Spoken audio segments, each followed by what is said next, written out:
620 Live, so that we may all speak boldly. Today we're going to be looking at why does war happen? And there's several many reasons, but we're going to really concentrate on five, six, or seven of them, somewhere along in there. But the main reason that we're looking at today is going to be bumbling leaders.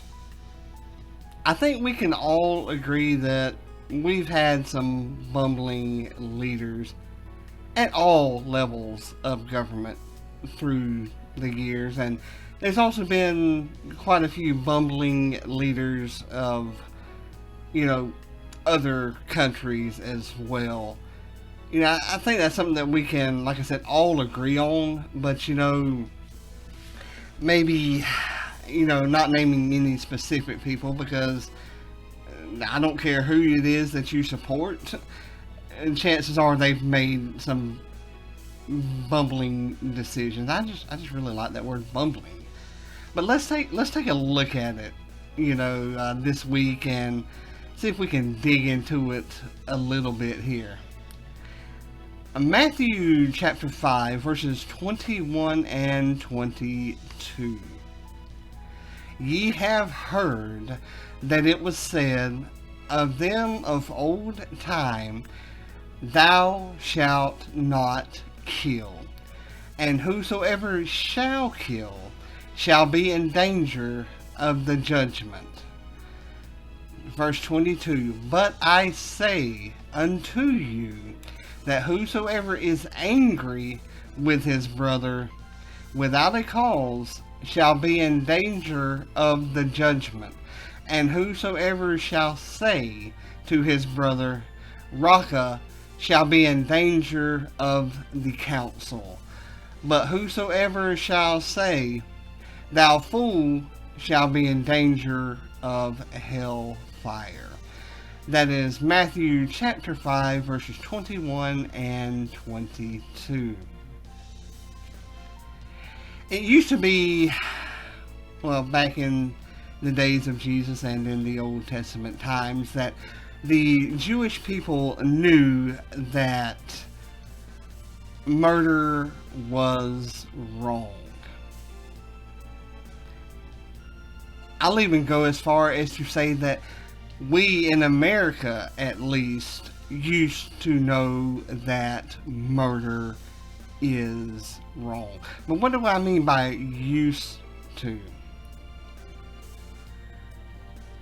I'll get to that in just a second.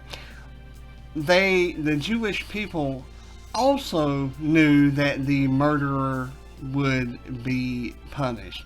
Here in the United States, they used to know that the murderer would be punished, and still to this day, eventually, which is a rather large and lengthy word, eventually will be punished. Maybe. But today, in the United States at least, that I can tell, and I'm sure other countries have it as well, but we tend to celebrate murderers as celebrities. Jim Jones, Charles Manson, Jeffrey Dahmer had a series on Netflix. Ted Bundy had a documentary that was pretty popular. He was part of Conversations with a Killer, and there were some others, in that series as well. You had the bind, torture, and kill serial killer. And there's others, and just like, I'm not singling out Netflix here because there's documentaries on Hulu, on Tubi, on Apple TV. I mean, there's documentaries and books everywhere celebrating what these people did. Celebrating that they took a life.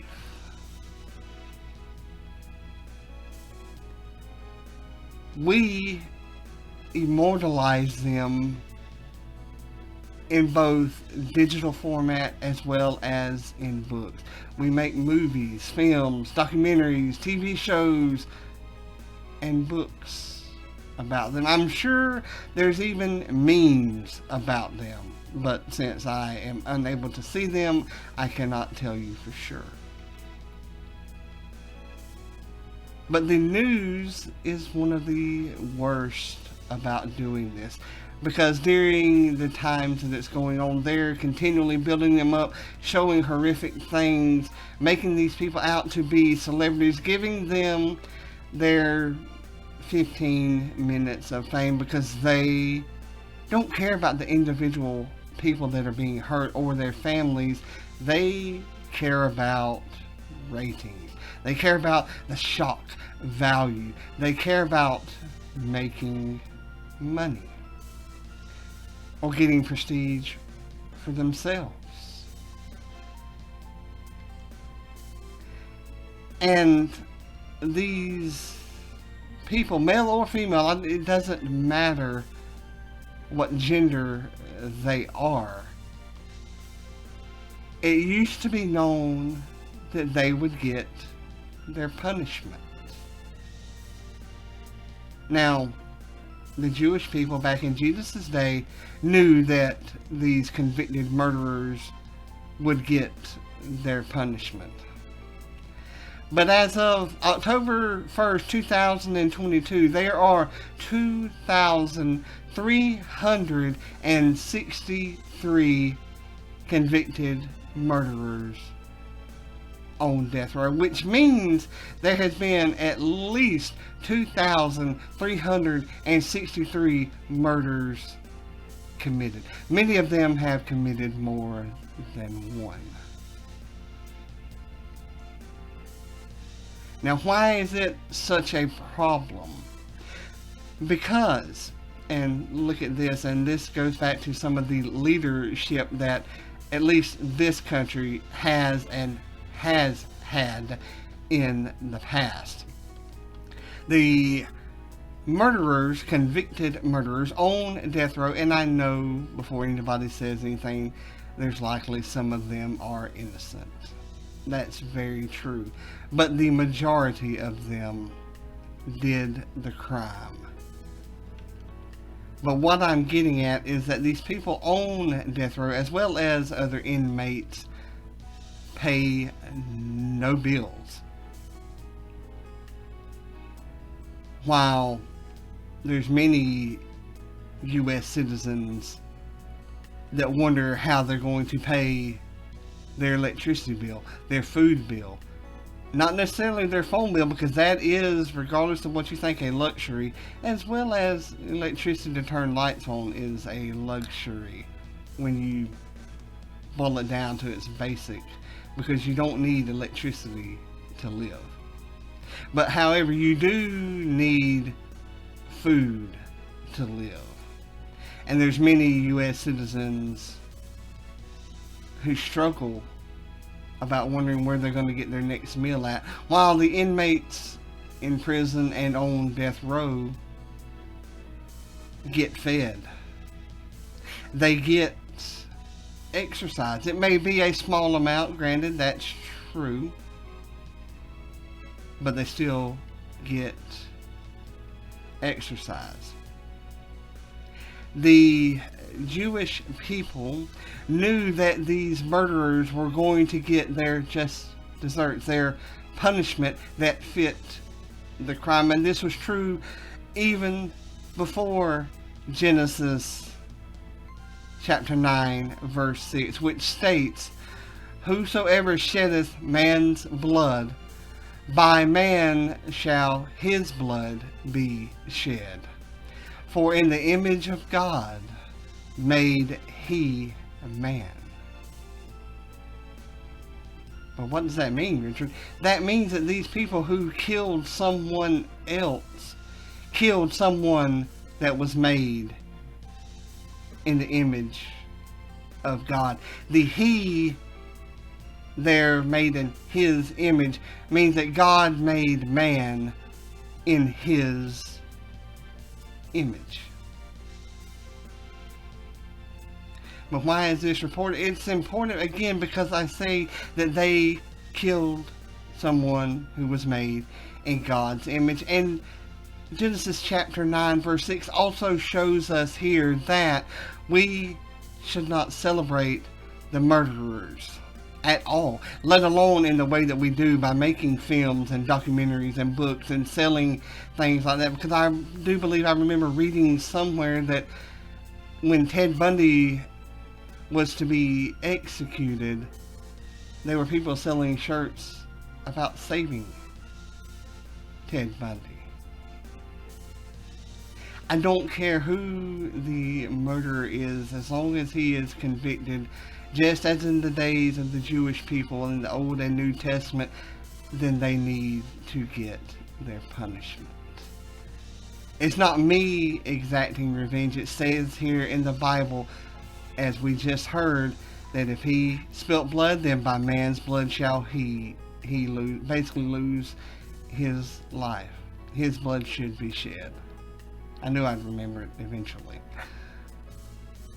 But yet we still celebrate them. I mean, I know there's got to be websites, blogs, vlogs, YouTube channels, YouTube documents, whatever is out there.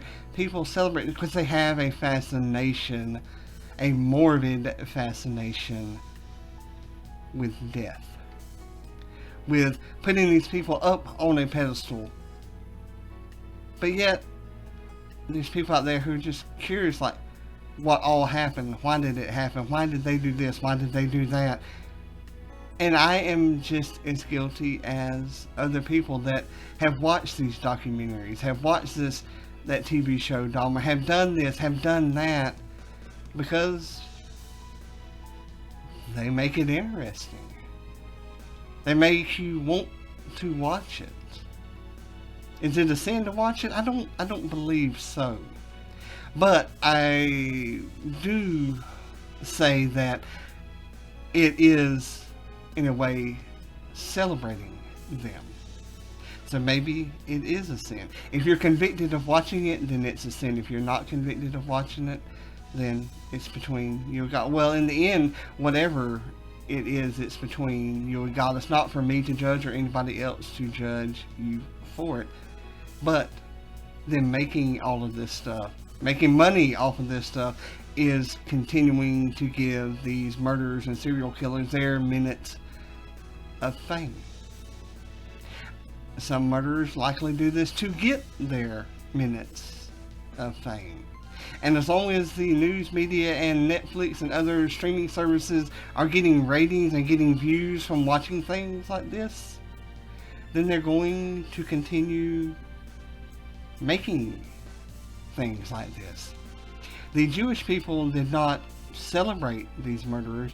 They made sure that their punishment was handed out. Because in the end, while we have lifted these murderers and all up to a celebrity status, they are not celebrities at all.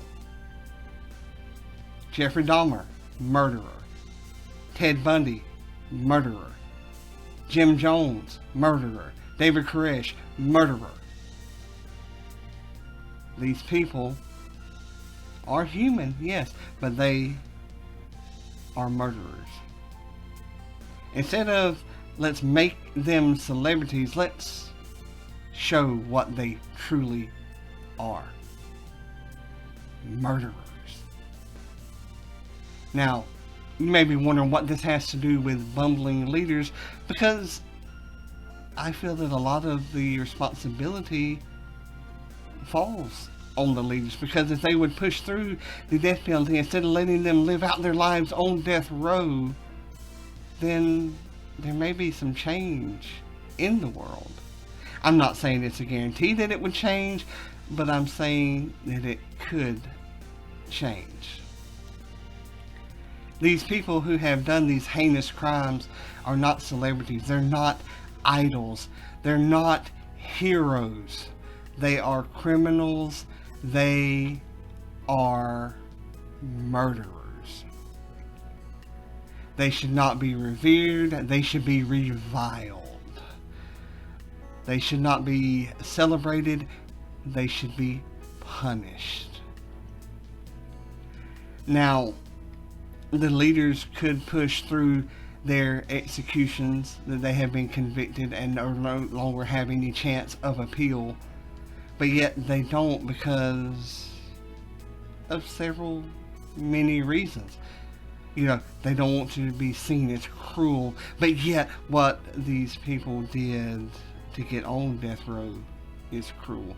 They try to appease the few that yell the loudest. The squeakiest wheel gets the grease, in other words.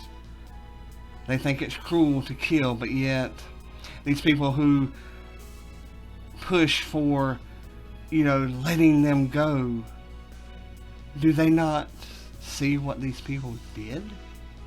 Did they not read of how they tormented others, how they cruelly murdered other people, how they took someone's loved one, someone's wife, someone's mother, someone's sister, someone's brother, someone's father, someone's son, someone's daughter, how they snuffed out a life more times than not before it could even begin. Bumbling leaders allow this stuff to continue. They continually allow them to live. And also,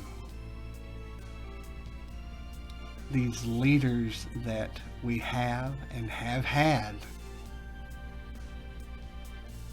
allowed abortions. Millions of babies murdered before they could even take a breath. The serial killers on death row killed people, took their last breath, while yet these murderers continue to breathe on death row. And these leaders that we have elected that are in positions of power allowed mothers to get abortions, which is murder, and the baby that was murdered was not even allowed a single breath of air. They did not even give the baby a chance to live before murdering the gift from God.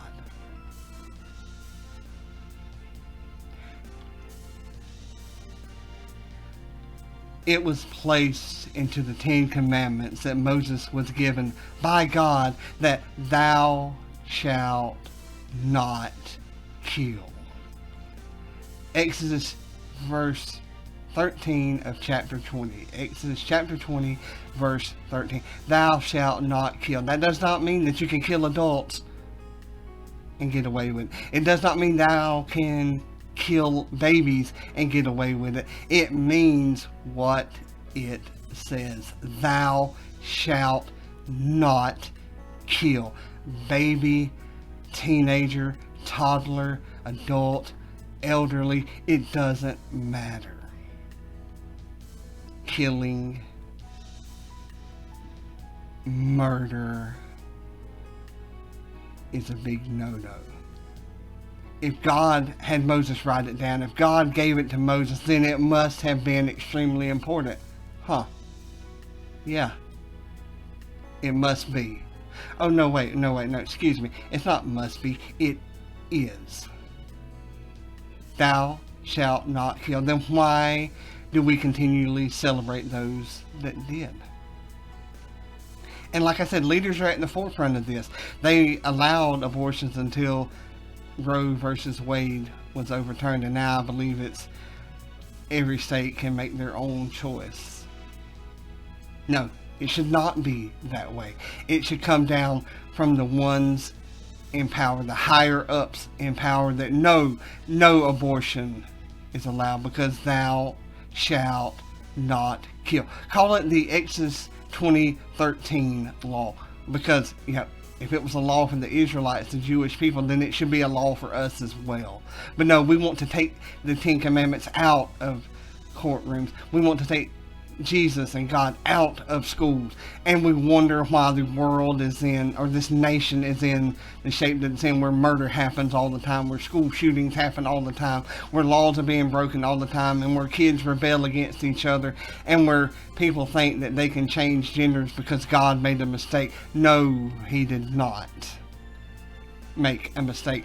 You see, it falls on the leaders, because they want to appease those that scream the loudest. And why don't us Christians stand up and scream too?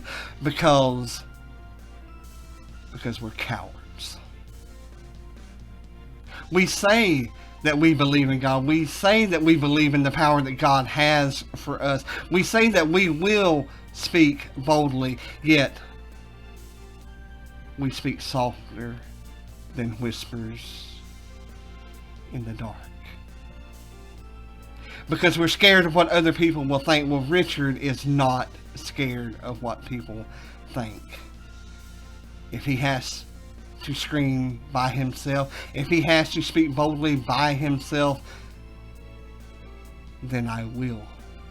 Because God sent Jesus to die for me. Jesus gave himself for me. He gave himself for you as well. How are you going to repay him? By whispering softer than the gentlest whisper in the dark, or yelling at the top of your lungs about what God has done for you?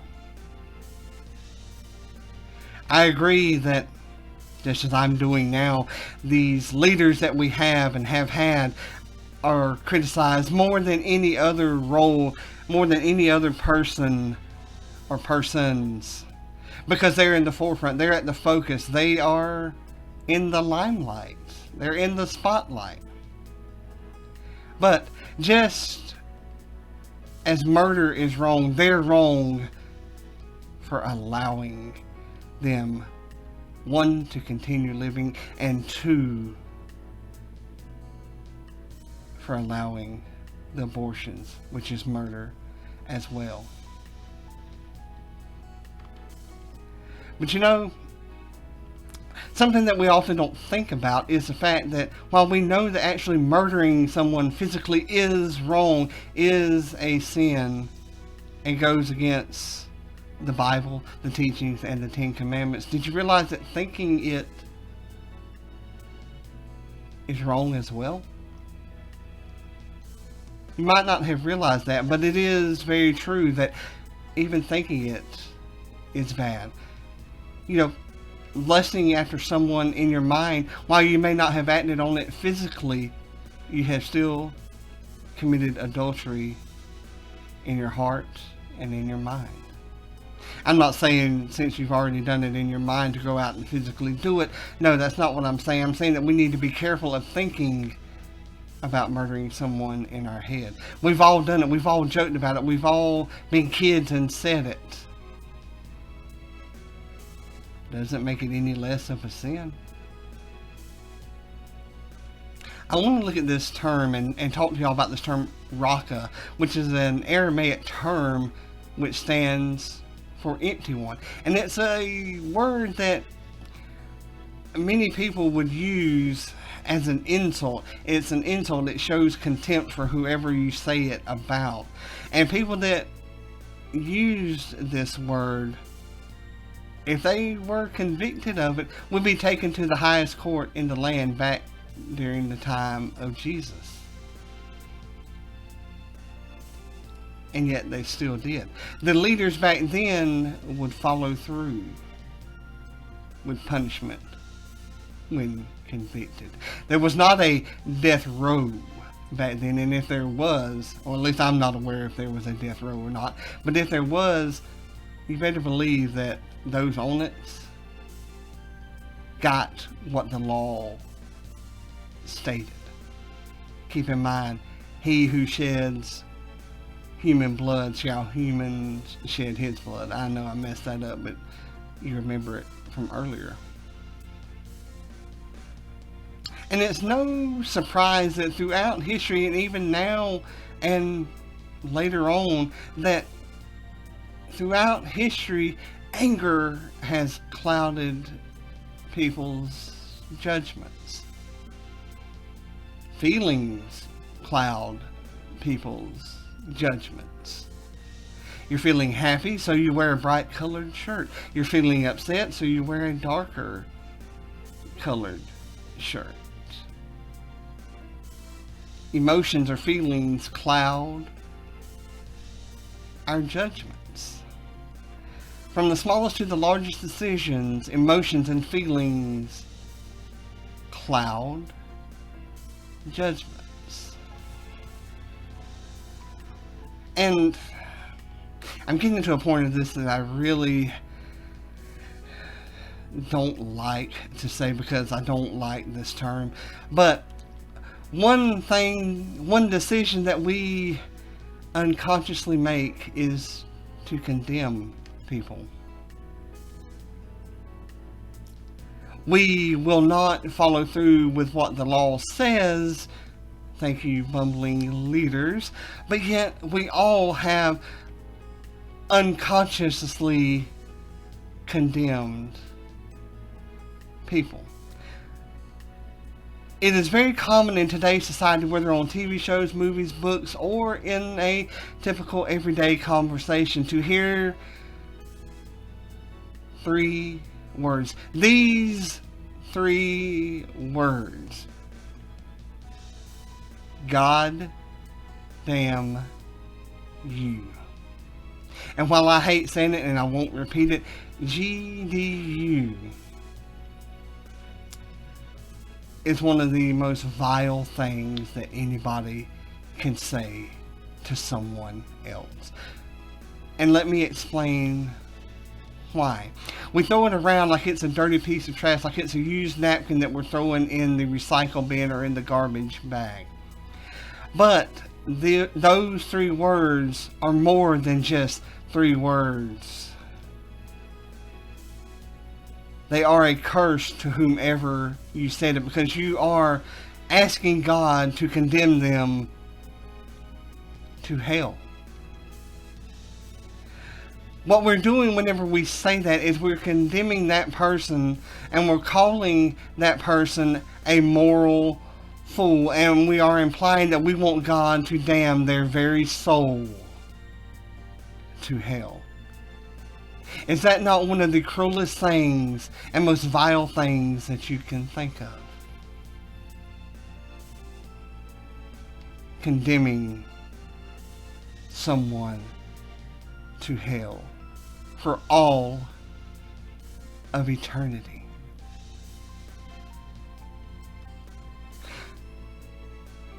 And yet people still, maybe they don't know, I'm not sure, but at least you who are listening know that that is a curse.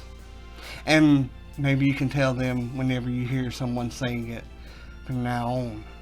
Remember, we're to speak boldly about Christ, the name of Christ. Now I want to go back to the criminals. Back in the ancient times, the persecuted criminals were put to death. And whenever they were put to death, they were tossed into a continuously burning fire pit. Yes, back in old days, the murderers were actually persecuted. They were punished and their bodies thrown into the continuously burning pit, which signified the ever burning flames in the lake of fire, in what we consider hell, what we call hell.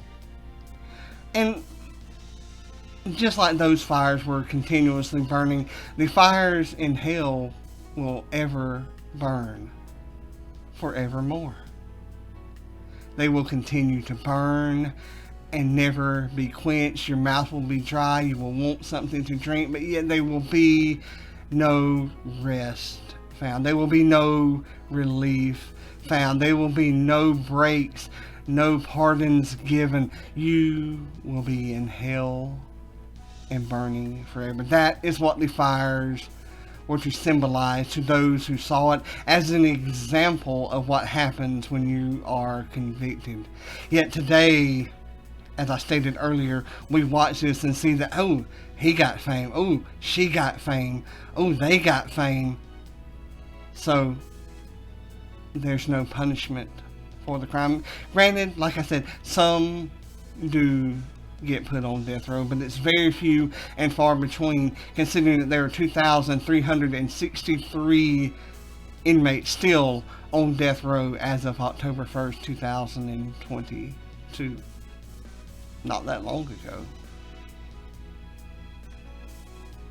But let me talk about this leader. I'm not saying that all of his decisions were bumbling, but I will say that his decision in 1945 to allow the atomic bombs to attack both Hiroshima and Nagasaki were not the brightest decision ever made by President Harry Truman. The council that he had told him that it was the best way to prevent loss of life, yet the estimates range anywhere from 110,000 to 210,000 people that were killed. That does not count those that were maimed, those that had post-traumatic stress after the fact, those that had nightmares, those that could not sleep, or those that felt that the only out that they had was to commit suicide, or those that maybe went on to become alcoholics trying to get away from all of that pain, torment, and torture. And something about these two atomic bombs that attacked Hiroshima and Nagasaki in Japan that still has reverberations today is the fact that there's still a global paranoia that it's going to happen again. I still remember when Desert Storm started and I think there was another war that I can't remember the name to as I go to say it, because they had nuclear weapons. You see what happened at Chernobyl. It still has ramifications today. Could you imagine something like that happening on a worldwide scale? It would cause what is called nuclear winter. It would wipe out, if not all, the majority of the world's population. And it could all be because of one bumbling leader. I'm not saying that there's any perfect leader. Only Jesus has ever been and ever will be perfect on this earth. But what I am saying is that leaders and us common people have something in common.